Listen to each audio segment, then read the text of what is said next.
বনগাঁ থানায় দুষ্কৃতী হামলার ঘটনার পর সাংবাদিক বৈঠক করলেন বনগাঁ পুলিশ জেলার পুলিশ সুপার দীনেশ কুমার।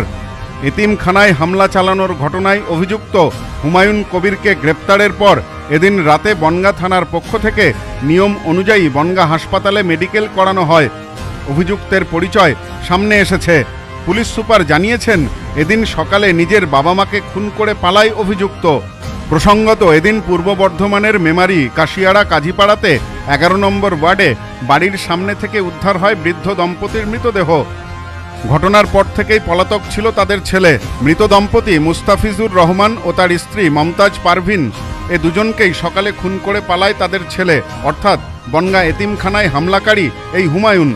জানা গেছে, অভিযুক্ত হুমায়ুন বিটেক পাস, দিল্লিতে একটি কোম্পানিতে কাজ করতেন।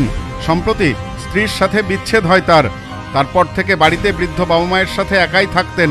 পুলিশ মনে করছে, এদিন সকালে এই কাণ্ড ঘটানোর পর কোনোভাবে সে বনগাঁয় চলে আসে।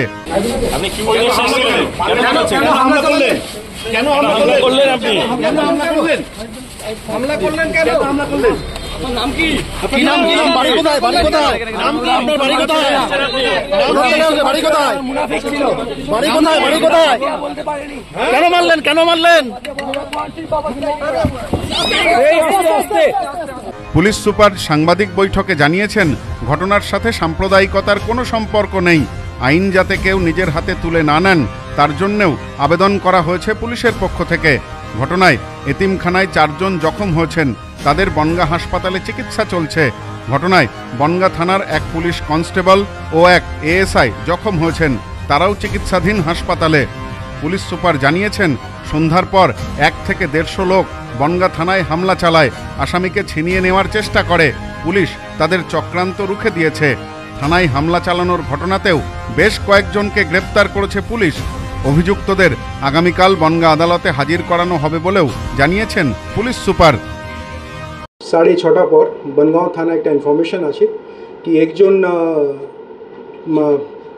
আসামি 4 জন লোকজনকে ছুরি দিয়ে ইঞ্জুরি করেছে।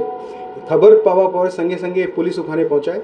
4 জন যারা স্ট্যাব ইঞ্জুরি পেয়েছিল ওদেরকে ইমিডিয়েটলি যে আমাদের বনগাঁও সুপার স্পেশালিটি হসপিটাল আছে ওখানে নিয়ে যাওয়া হয়। যে ছুরি চালিয়েছে ওকেও আটক করা হয়। ওনার নাম ছিল হুমায়ুন কবির, 35 বছর ওনার বয়স রয়েছে। অ্যান্ড ওনার যে অ্যাড্রেসটা রয়েছে ওটা মেমারি বলছেন, প্রথমত বর্ধমান ওনার বাড়ি। তারপরে যখন এই অ্যাকিউজটাকে থানায় যখন আমরা নিয়ে আসি তখন পিও থেকে মতিগঞ্জ মোড় কাছে যে খানকা শরীফ আছে ওখান থেকে কিছু লোকজন অ্যারাউন্ড 100 to 150 এটা থানায় আসে, যে আসামিকে নিজে হাতে তুলে দেওয়ার জন্য ওরা দাবি করে। ইমিডিয়েটলি পুলিশকে বাধ্য হয়ে ওদেরকে এখান থেকে আমাদেরকে একটু ফোর্স ইউজ করে ওদেরকে এখান থেকে ডিস্টার্ব করা হয়। অন দ্য স্পট আমরা 10 জনকে ধরেছি অ্যান্ড ওরাও আমাদের কাস্টাডিতে রয়েছে। এটা যে আমরা যে রয়েছে যে লোকজনকে যে আমরা ধরেছি 10 জন যা আজকে করেছে, রিউমার মঙ্গারিং জন্য আমাদের শুধু বলার আছে এখানে কোনো কমিউনাল ব্যাপার নেই। যারা যে কমিউনাল একটা যে রোটানোর চেষ্টা করছে, এটা আমি সবাইকে আপনাদের মাধ্যমে জানাতে চাইবো দ্যাট কোনো যেন রিউমার মঙ্গারিং কান দেবেন না। পুলিশ স্ট্রিক্ট অ্যাকশনটা নিয়েছে অ্যান্ড যদি কেউ যদি লকে নিজে হাতে নেয় একদম স্ট্রিক্টলি পুলিশ ডিল করবে। আমার কাছে এখনই যে ইনফরমেশনটা এসছে, এই যে অ্যাকিউজড হুমায়ুন কবির, যে যার বয়স হচ্ছে 35, যে স্ট্যাব ইঞ্জুরি করেছে, ছুরি দিয়ে যে লোকজনকে মেরেছে, ও নিজেই আজকে সকালে খুবই ভোরের দিকে বর্ধমানে যেখানে অ্যাড্রেস হচ্ছে কাজীপাড়া, ওখানে ওয়ার্ড নম্বর 11-এ নিজে বাবা, যিনার নাম হচ্ছে হাজি মুস্তাফিজুর রহমান, বয়স হচ্ছে ওনার 65, অ্যান্ড নিজে মা মমতাজ বেগম, ওদেরকেও খুব মানে মার্ডার করে ওখান থেকে পালিয়ে এসছে সকালে বিভৎসভাবে ও মার্ডার করেছে। আমরা কনসার্ন যে পুলিশ স্টেশন আছে, কনসার্ন যে ডিস্ট্রিক্ট আছে ওনাকেও জানিয়েছি। কালকে এটা আসামিকে কাস্টাডি নেওয়া পরে আমরা কালকে কোর্টে ফরওয়ার্ড করব। আর যারা যারা যে আজকে থানা এসে যে রিসেপশন ডেস্কটাকে ভাঙচুর করেছে ওনাকেও কালকে ফরওয়ার্ড করা হবে।